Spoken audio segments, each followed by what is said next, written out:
Hi అండి అందరికీ. ఈ ఆకును కొండ దాదిరాకు అని పిలుస్తారండి.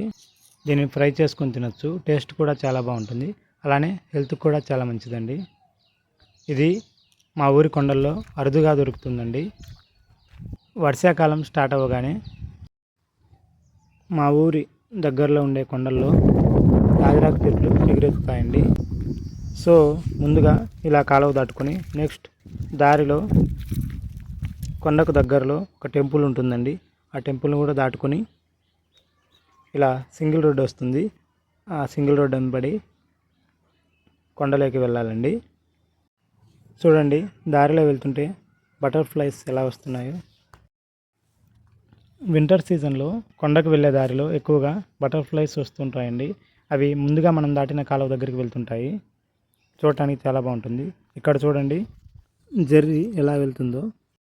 ఇది వాటి ప్లేసే కనుక వాటిని మనం డిస్టర్బ్ చేయకూడదు. ఇదిగోండి ఫస్ట్ మనకు ఒక దాదిరాకు చెట్టు కనపడింది. ఆకు కూడా రీసెంట్గా చిగురెత్తింది. చూడండి ఎలా ఫ్రెష్గా ఉందో. వావ్, సో నైస్ కదా. ఇక్కడ చూడండి దాదిరాకు చెట్టు ఎంత పెద్దగా ఉందో, కానీ దీనికి ఇంకా చిగురెత్తలేదు. సో మనం కింది వైపున ఉన్న చెట్లకి కోస్తున్నాం. పెద్దవి చిన్నవి అలా రకరకాల చెట్లు ఉంటాయండి కొండల్లో. చెట్టు సైజు ముఖ్యం కాదండి, ఆకు ఎలా ఉందో చూసుకొని మనం కోసుకుంటాం. సో చిన్నగా ఉన్న పెద్ద చెట్లకైనా ఆకు మాత్రం సేమేనండి. అయితే మనం తాజాగా ఉందో లేదో చూసుకొని ఎక్కువ ముదిరిన ఆకు కాకుండా కొంచెం లేతగా ఉన్న ఆకు కోసుకుంటామండి. ఈ సంవత్సరం అయితే మనం వర్షాలు పడటం స్టార్ట్ అవ్వగానే వచ్చామండి. సో ఆకు లేతగా చిగురెత్తిందండి. కొండల్లో ఎక్కువగా పరిక ఉంటుందండి. సో ఈ పరికె ఎక్కువగా మనకు గీసుకుంటూ ఉంటుంది. సో జీన్స్ వేసుకొని నేను కొండకు వస్తానండి.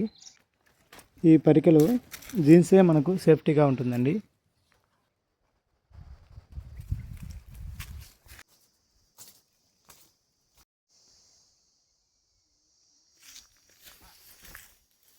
ఇక్కడ చూడండి ఎంత పెద్ద చెట్టు. చెట్టు నిండా ఆకే ఉందండి. చెట్టుకున్న ఆకంతా కోస్తే మనకు మనం తీసుకెళ్ళిన సంచి సగం నిండుతుందండి. అందువల్ల చెట్టు మొత్తం కోయాలని డిసైడ్ అయ్యా. కోస్తున్నా. కోసేటప్పుడు సౌండ్స్ చూడండి.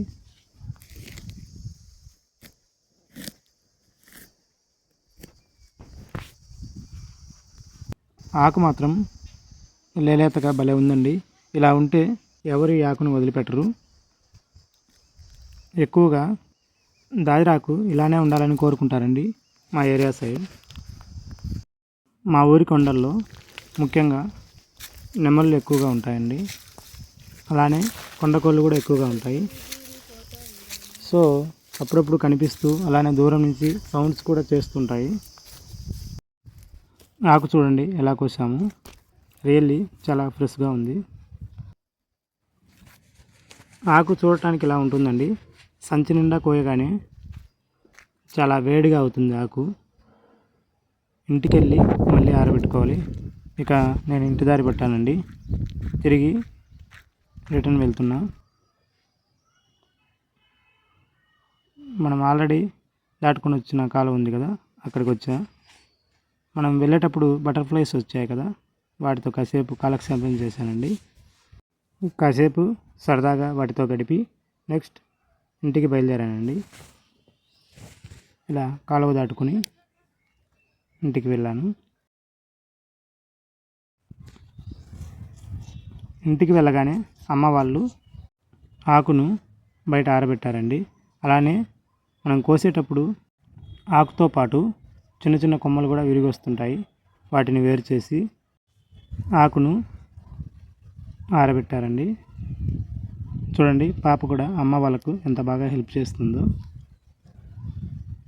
సగం కింద పడేస్తూ సగం ఆరబెడుతూ ఉంది. ఇలా ఆకును బాగా ఎండబెడితే నెక్స్ట్ ఇయర్ వరకు నిల్వ ఉంటుందండి.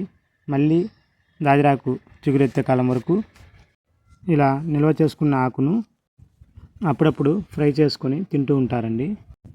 ముఖ్యంగా పల్లెటూరు వారికి, అలానే కొండ ప్రాంతాల వారికి ఈ దాదిరాకు గురించి, అలానే దాని టేస్ట్ గురించి తెలిసి ఉంటుందండి.